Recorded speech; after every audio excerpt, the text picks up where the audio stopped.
How's it going, everyone? Derek from Make Media Studios, and today I'm here with Anthony Parker down on the Gold Coast. He is a photographer and videographer, and I'm excited to speak with him. How's it going, Anthony? I'm great. Excited to be here. Awesome, awesome. Hey, I just wanted to know if you can give the viewers a little bit of a history on who you are. Okay, so I have been a photographer since probably about the age of 10. Used to, anytime we'd go on a trip somewhere with the family, usually on a drive in the country in the sun on a Sunday, which I absolutely hated at the time, but would always take a camera with me and would take photos of cars or buildings or anything that I thought was kind of interesting. And because it was a film camera, obviously you go and develop the photos and realize that 99% of them are just rubbish when you're 10 years old and you're sort of shaky and all that sort of stuff. And then obviously that then progressed into digital cameras and all that sort of stuff. And I didn't really get involved in video much until later. I had a video, I think it was a Sony or a Canon camcorder that I used to carry around on trips everywhere. And I just used to have, it had a one of the old cassette ones. It wasn't on digital media or anything. So I would just fill all these tapes up constantly, but never really do much with it. And then I found a way that I could then plug the camcorder into a computer. So I was at my brother's house once, and he had just bought an Apple iMac, and he had to go to work, and he said, "Look, just hang around and help yourself." And he said, "Look, if you want to play with the computer, go and do that." So I turned the computer on, and then I had my camera sitting there, and I plugged it in, and I downloaded a bunch of footage, and jumped into iMovie, and it was the first time I'd ever done that. And within about, 20 minutes, I put together a quick little video of some footage that I'd shot with my brother the day before. And then I exported the video, left it on his desktop with a note saying, "Press play," when he got home from work. Awesome. And then I took off and went back home, and he's come home and he's seen that. And then he's rung me and he said, "How did you do that?" And I went, "I don't know, but I think I can actually do this. I actually think I'm quite good at that." He said, "That's incredible." And he said, "When did you do that?" And I said, "I just did it this morning." And that sort of one thing led to another. And then I just got sort of obsessed with making movies. I mean, I've always loved watching movies, and my goal one day is to create a feature film. I don't know exactly how that's going to happen, but I would love to do that. It's a great goal. So that's the goal. That's the goal one day, to create a movie or a documentary or something on a grand, massive scale. And feature like an hour and a half. That would be big awesome. One, featuring lots of people. And I'm a big Michael Bay fan, so I don't know if I could quite pull it off on the scale that he does. But well, if you take enough of those like YouTube. There's like enough YouTube tutorials out there that you can probably get enough special effects, and you can do it all yourself if you really wanted to. Well, I even had one of those video effects apps on my phone where you can, they have footage and you just hold your phone at the scenery and something falls out of the sky or blows up or whatever. And I did that. It was I think it was a satellite or something that falls down and just hits the ground, makes a big explosion in a big hole. And I filmed friend's backyard with that. And then sent it to them. And they're at work at the time. They thought it was their backyard being destroyed by a satellite. I gotta go home now. I said, "Sorry, it's just the video guy playing with his phone again." That's so cool. I've seen those. There's this guy that does his with his kids. He's like a special effects artist. And he'll do footage of like his kids at a playground in like a boat, like a wooden boat that's in a sandbox. And then he'll pan around a pole, and as he comes around the pole, the transition comes in, and now he's in the middle of the ocean. I'm not sure if you've seen those. I've seen those. The kid jumping on he made the actual living room lava. Yeah, and the I kid saw that jumping one. from he's jumping across the cushions from the couch. And they're like floating and stuff like that. And it's so cool. Like I want to be able to. I fiddle with After Effects a little bit myself. And I feel like if I sat in there long enough, I'd be able to maybe make something like that. But man, those are some pretty cool things. They are cool. Yeah, it's fun to play with. I had the Canon. I had an old. Actually, I have it back here behind me. I had like a Canon Mini DV. Is that the type of cassettes you were talking about? Yeah, I that think. was it. Yeah, and then there's the FireWire cable. Yeah. Was that like it looked like an E? Yes. So, like, I used the same thing. And I started using Windows Movie Maker. Oh, okay. That was like my first. I just plugged it into a computer there, and I figured out how to make some of my first edits. Yeah. So I was in the Navy. Okay. I was a photographer too. Okay. Our history is kind of a little bit the same on the fact that I started with photography. Yeah. I was in the Navy for 5 years and I was a command photographer for my ship. Okay. So I took photos and then I started fiddling with video, and I've always really liked video as well. And now I've been trying to transition. So like my business, I take photos for some people, but I go into the video world more now. Okay.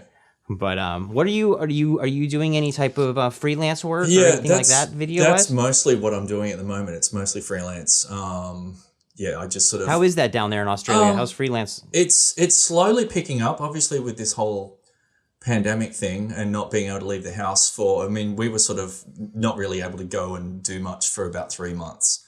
So between March and about July, there wasn't a lot happening.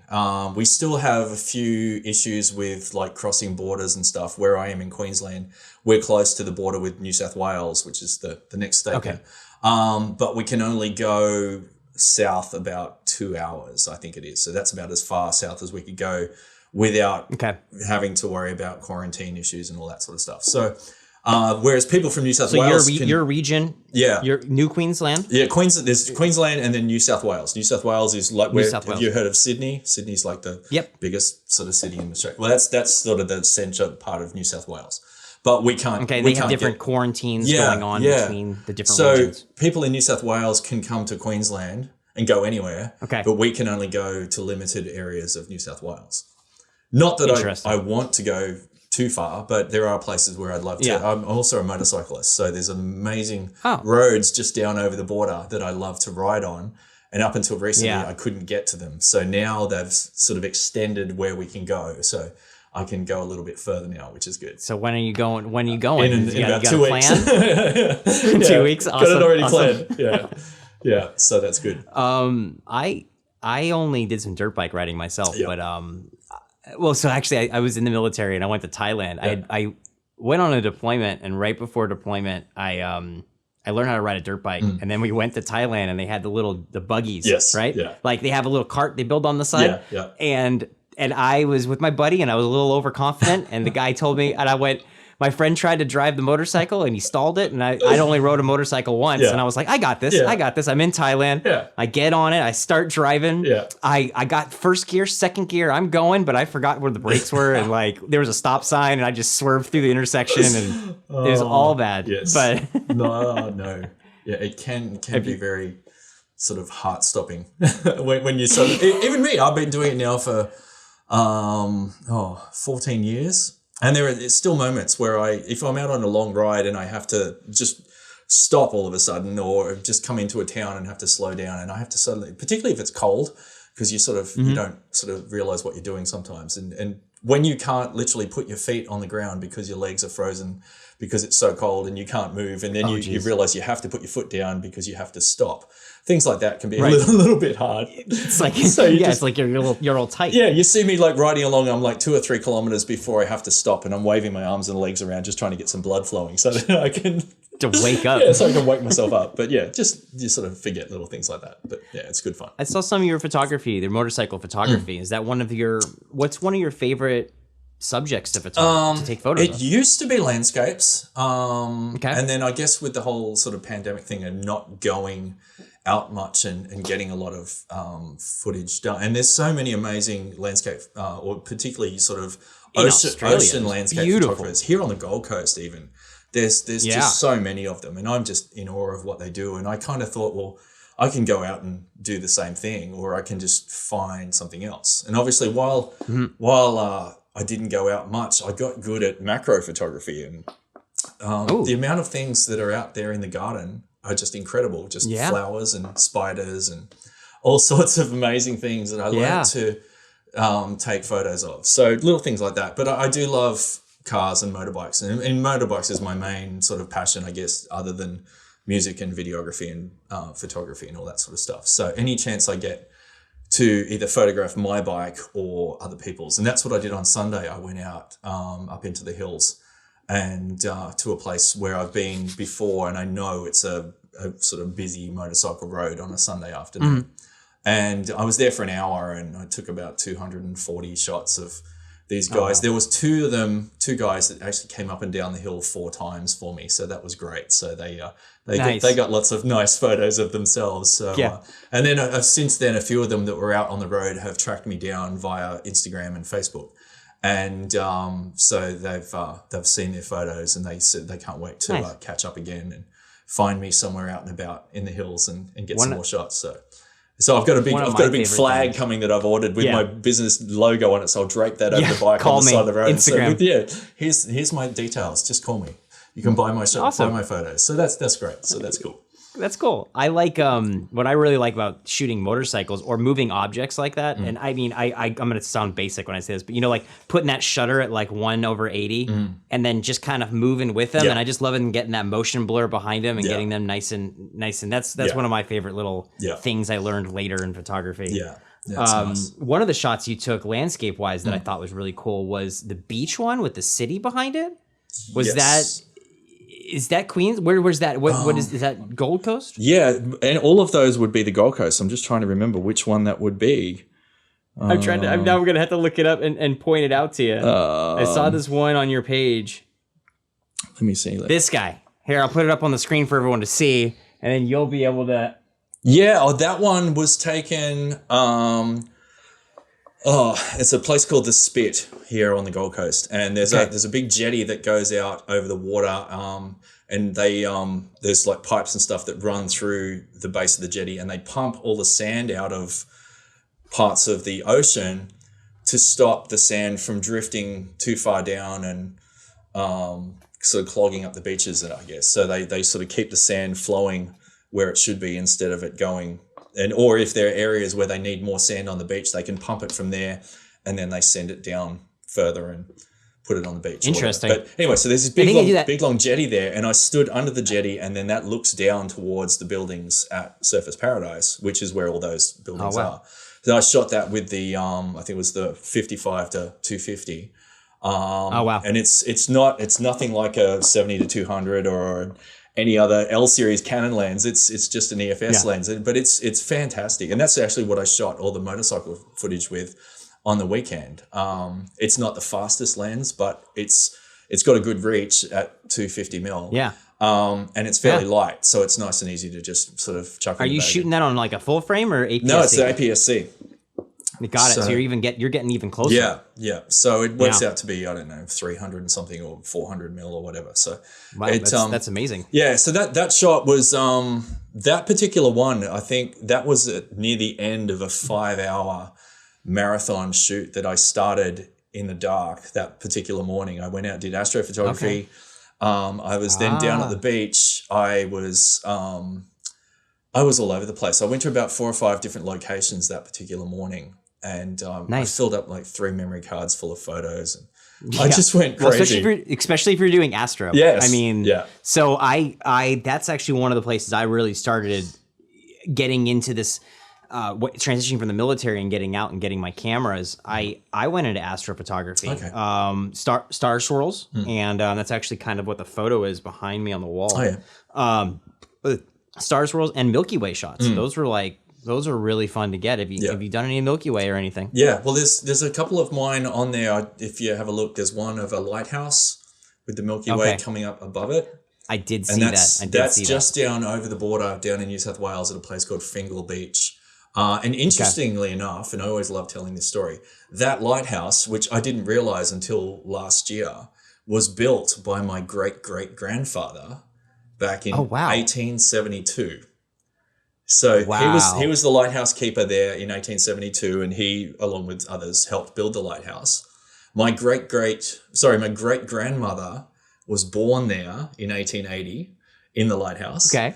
Yeah, but he used to, before the lighthouse was built, he used to build a fire on top of the hill, because there's a massive rock formation down below the hill. There's another shot. If you go back, it's about July in my Instagram feed last year.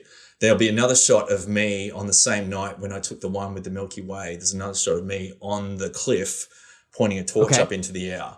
And down below me is this massive rock formation, which is, the rocks are all black, and obviously in the dark you can't see them. And that's where ships would often get wrecked years ago. So old William would light a fire on the top of the hill to warn the boats that there's danger there.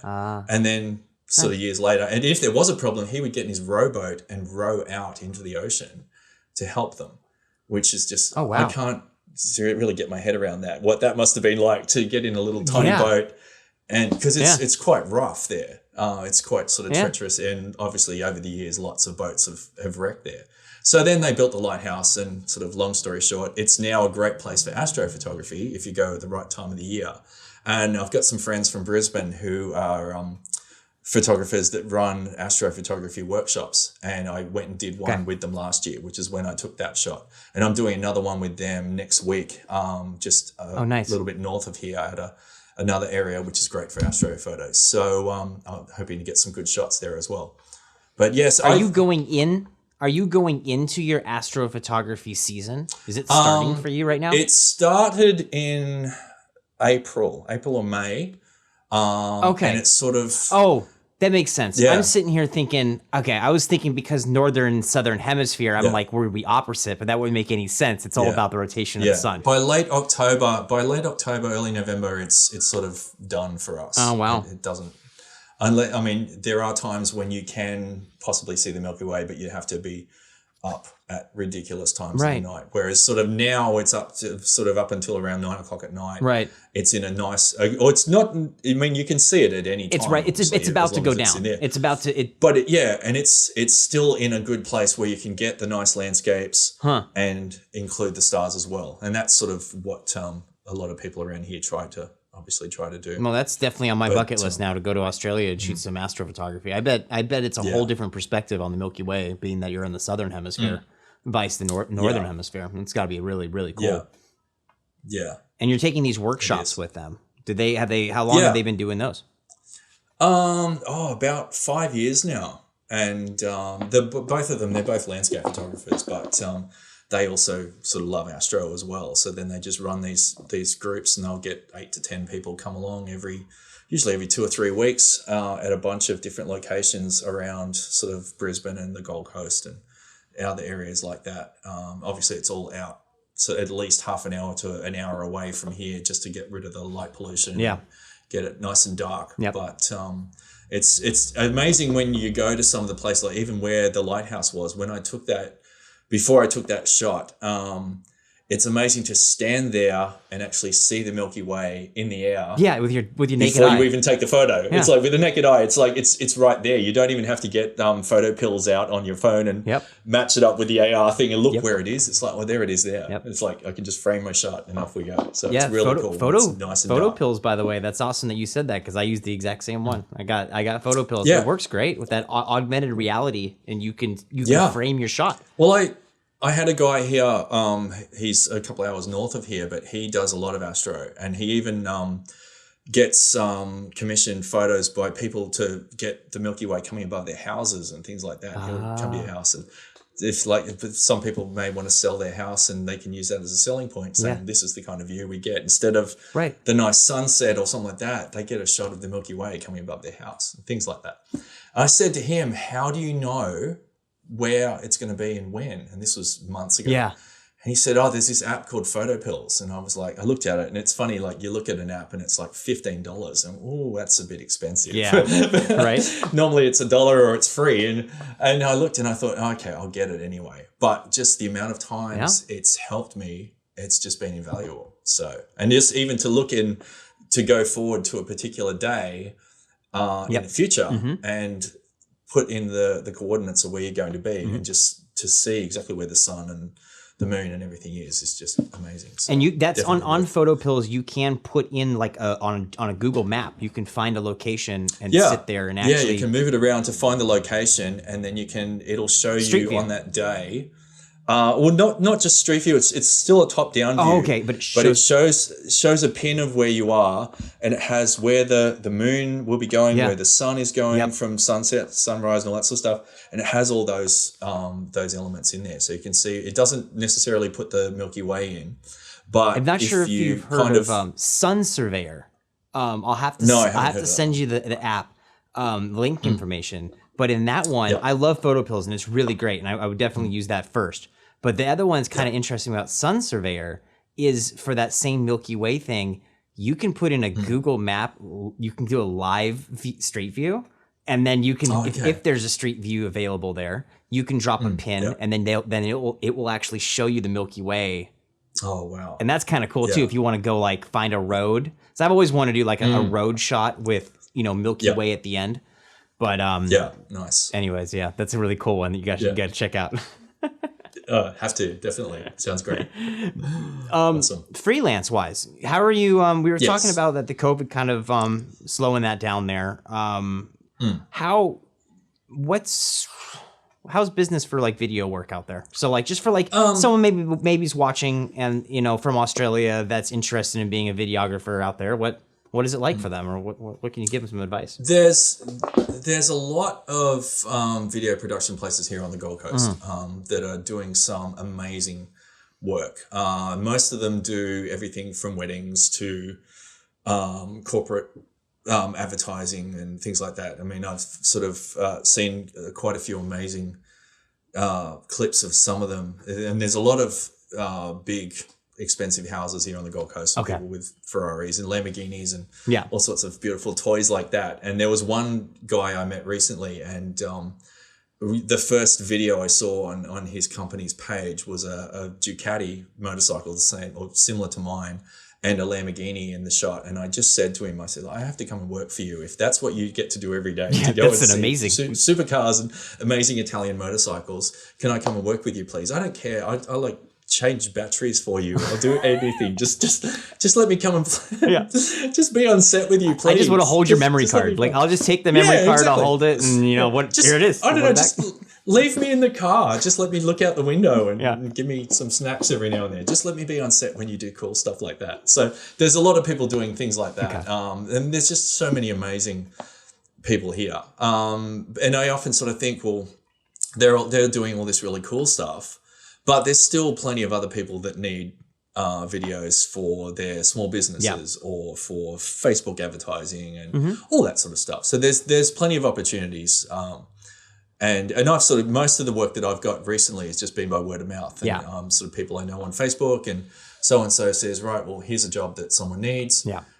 Are you interested? I contact them, and then off I go. I just met a guy just recently who he's a musician, and he was a musician years ago, and he's done a whole bunch of things. He's now in his late 50s or early 60s, and he wants to be a rock star again. So he's sort of moving back into doing that. Nice. And I got in touch with me. He said, look, I need a music video done. I went, yeah, cool, let's do that. Right. So there's all sorts of different things happening. But word of mouth is definitely, that's here too. Helps.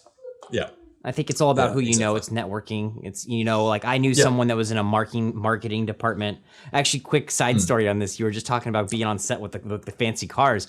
One of my first like production assistant gigs I was working with this corporate guy, and he's like, we're renting a Mercedes-Benz, and he's like, we're going to tape out the logos, and we just need stock footage of this thing driving through the hills. And he had me come be the PA, and I drove the car. That's what I did. And he gave me the rental car keys, and he's like, go drive the car. And so we just actually like 8-hour day driving this Lexus around, or Mercedes-Benz actually. But the seats were so uncomfortable. Actually, sitting in that thing for 8 hours, it's not meant to be drove long distance. No, it's luxury, not. Yeah, exactly. It's to pull up in front of someone with a camera. Yeah. Get the shot and then drive it away. Yeah. And then go get in your fuel efficient car and go park it in the garage. And then put it away in the garage and drive it on a Sunday. Yep. That's it. Yeah. So word of mouth networking definitely is a good thing. Yeah, absolutely. I guess one thing I do here with the podcast is try to give, voices to other creatives around the world. That's why I contacted you. and you know, to kind of give advice to anyone else out there that wants to start it. So, I mean, how long have you been kind of pursuing these, being a corporate or videographer and photographer? How long have you been doing it?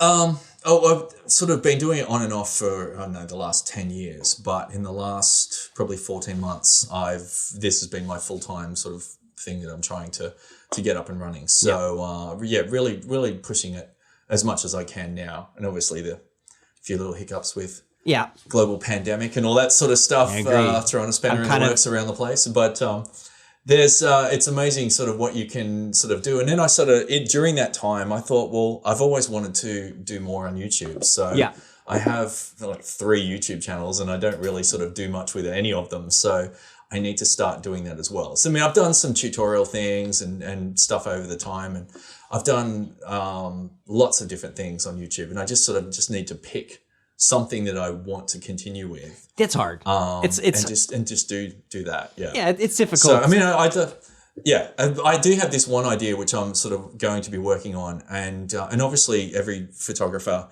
has a bucket list of places where they want to go and capture photos. And I think what sort of inspired that was Peter McKinnon's bucket shot video, which I watched like nearly once a week. I just love that.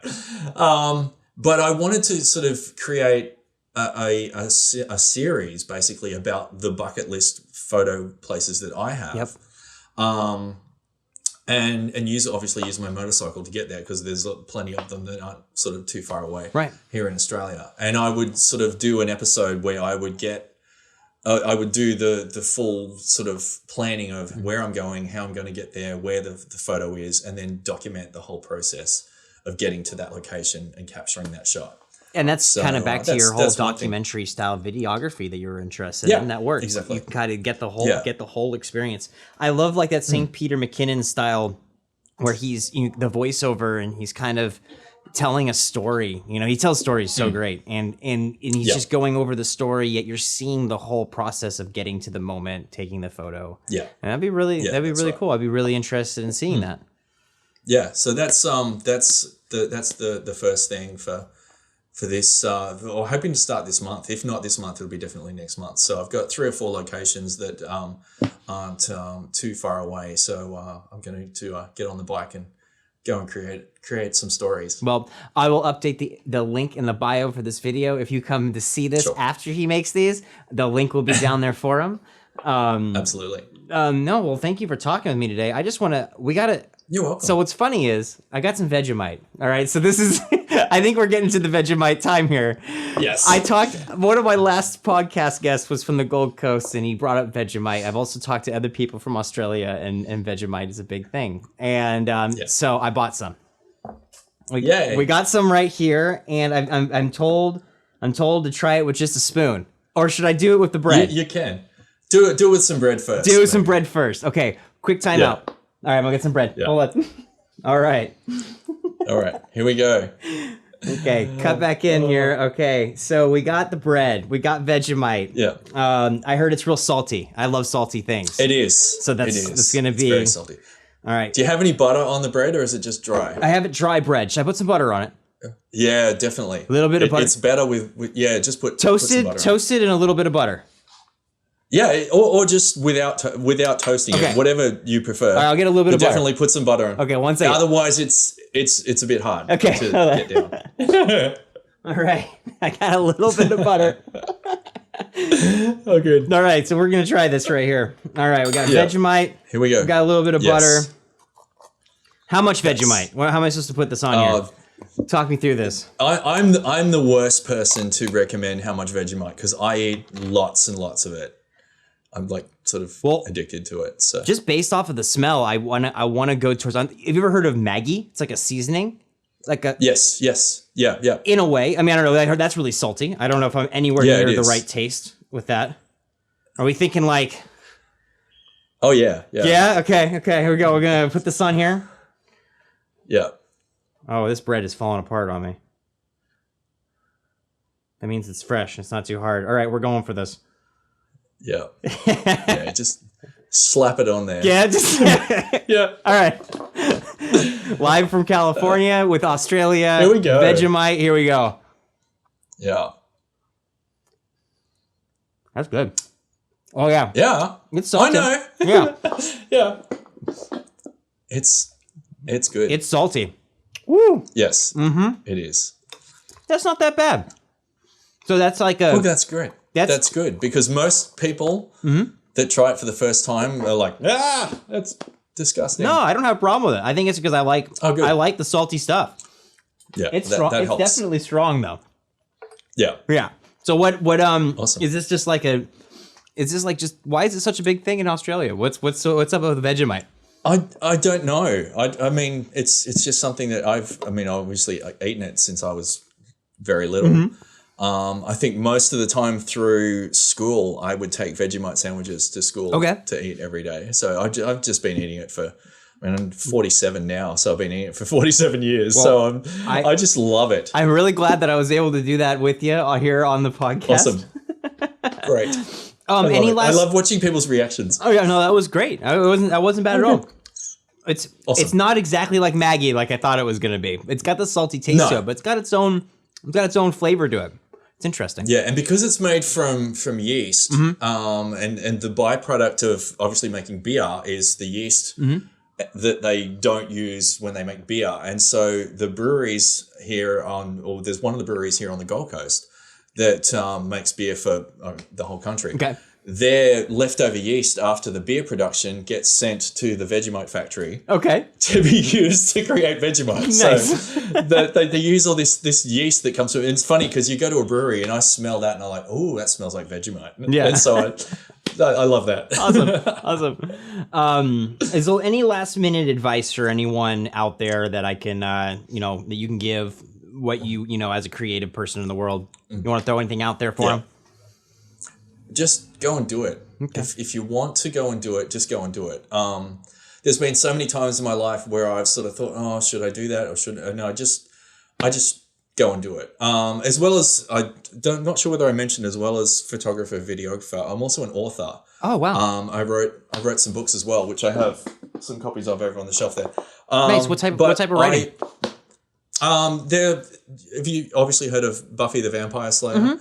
It's kind of like a kid's sort of version of that, about this 10-year-old boy who goes out every night to fight the monsters that parents say aren't real, that kids wake up in the middle of the night having nightmares. Yeah, there's a monster under my bed. They are, because this kid goes out with a sword and slays them every night. That sounds great. And I created a whole trilogy. I've got 3 books about it. I'm going to have to look at it and read them. And it was just one of those things I just started doing one day, and I thought, oh, should I do this or shouldn't I do this? And I just did it. Yeah. And then I met up with a business coach that I was working with, and he had this program about basically if you can sort of survive 100 days of doing something every day, you can. Whoops, hang on, my video has just disappeared. There we go.